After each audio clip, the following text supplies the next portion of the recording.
Hello everyone, this is me Sakshi from DITM College. Last video में हमने discuss किया था type of plans. Type of plans में से हम एक प्लान कर रहे थे on the basis of use standing plans and repeatedly use plan and single use plan. So उसके अलग अलग टाइप थे, स्टैंडिंग प्लान्स के अलग टाइप थे, सिंगल यूज प्लान के अलग टाइप थे। आज हम कवर करने वाले हैं स्टैंडिंग प्लान के टाइप्स। स्टैंडिंग प्लान्स एक बार रिपीट कर देती हूँ कि क्या होता है। Standing plans are those plan जो throughout the organisation same रहते हैं, चलते रहते हैं, रिपीटेडली जो यूज होते रहते हैं। सो इसका फर्स्ट है पर्पस। पर्पस क्या होता है? Role of organisation. क्या होता है? Role of organisation. और कौन डिसाइड करता है? It is determined by society. Purpose is defined as role of organisation and that is determined by the society. वो कौन करता है? सोसाइटी डिटरमाइन करती है। जैसे कि एक एग्जांपल ले लेते हैं स्कूल। स्कूल का रोल क्या है? स्कूल का मेन काम क्या है? एजुकेशन प्रोवाइड करना। So this is about the purpose. Next is mission. Mission refer to that plan जो एक ऑर्गेनाइजेशन को दूसरी ऑर्गेनाइजेशन से डिफरेंस क्रिएट करती है। जैसे कि हमने स्कूल का एग्जांपल लिया, स्कूल का पर्पस था एजुकेशन प्रोवाइड करना। अब ये स्कूल किसमें एजुकेशन प्रोवाइड कर रहा है? कॉमर्स में प्रोवाइड कर रहा है। तो वो डिफरेंस क्रिएट हो गया अदर स्कूल से कि हमारा स्कूल कॉमर्स में एजुकेशन प्रोवाइड कर रहा है। That is the mission.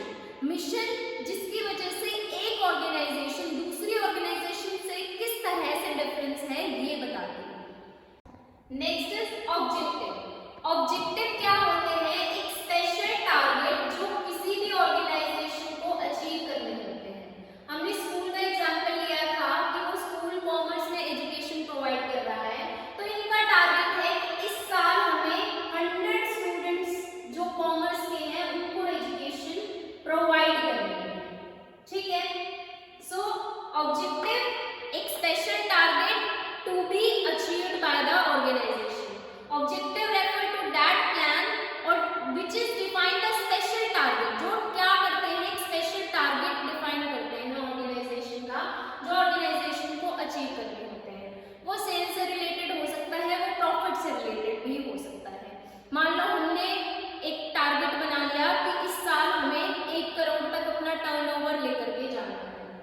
Next is policy. Policies क्या होती हैं? एक जर्नल गाइडलाइंस जो हेल्प करती है ऑर्गेनाइजेशन को टू अचीव द ऑब्जेक्टिव। जैसे हम एग्जांपल लेते हैं कि हमारी कंपनी में 2 पोस्ट जो है वो वैकेंट है। मैनेजर ने पॉलिसी बना दी कि जो 2 पोस्ट वैकेंट है वो कैसे फिल होंगी? थ्रू प्रमोशन फिल होंगी। We know there are many sources of recruitment, internal and external sources of recruitment. Internal में प्रमोशन, डिमोशन, ट्रांसफर ये आता है। एक्सटर्नल रिक्रूटमेंट जो बाहर से अपॉइंट करते हैं, ऑर्गेनाइजेशन के बाहर से जो अपॉइंट करते हैं। अब इसमें मैनेजर ने बोल दिया कि हाँ 2 पोस्ट वैकेंट है तो हम इसको कैसे फिल कर देंगे, और within the organisation internal source से फिल करेंगे। General guideline, policies, these are, आप इसको जर्नल गाइडलाइंस बोल सकते हैं। Next is procedures. प्रोसीजर क्या होता है? एक कंप्लीट ब्यौरा जिसको हम बोल सकते हैं, जो स्टेप वाइज बताता है कि हमें ये एक्टिविटी कैसे परफॉर्म करनी है। सीक्वेंस बताता है, या फिर हम क्या कह सकते हैं? Order of the activities to be perform. Procedure tell about the sequence और order of the activities to be perform.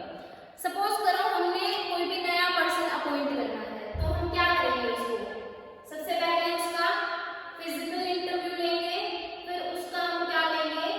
Personality test लेंगे, रिटन टेस्ट लेंगे, मेडिकल एग्जामिनेशन लेंगे। तो एक प्रोसीजर उसका डिफाइन है। सपोज करो कि हमारे स्कूल में एक फंक्शन होने वाला है या हमारे कॉलेज में एक फंक्शन होने वाला है। हमने एक्टिविटीज डिसाइड कर दी कि पहले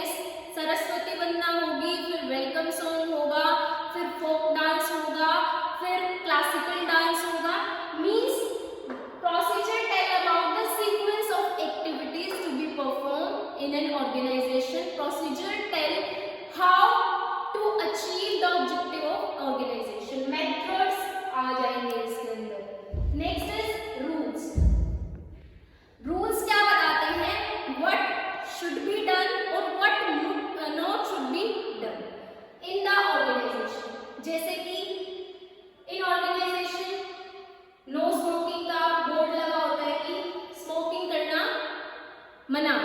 अगर कोई करता है, कोई रूल्स को अबाइड करता है तो उसको पनिशमेंट दी जाती है। सो रूल्स क्या बताते हैं? सिंपली ये बताते हैं कि क्या हमें करना है, क्या नहीं करना। इन केस अगर हम नहीं करते हैं उसके लिए हमें पनिशमेंट मिलती है या फिर उसके लिए हमें पे ऑफ करना पड़ता है। Next is strategy. स्ट्रैटेजी वो प्लान्स होते हैं, strategies are those plans which take the external environment into consideration. जब हम स्ट्रैटेजी बनाते हैं, स्ट्रैटेजी वो प्लान्स जो एक्सटर्नल एनवायरनमेंट को ध्यान में रखते हुए बनाए जाते हैं।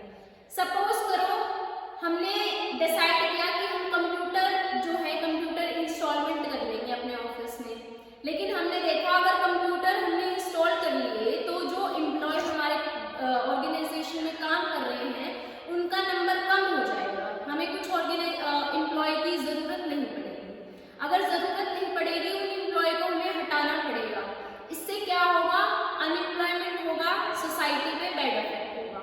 सो सारे फैक्टर्स को ध्यान में रखते हुए, एक्सटर्नल फैक्टर को ध्यान में रखते हुए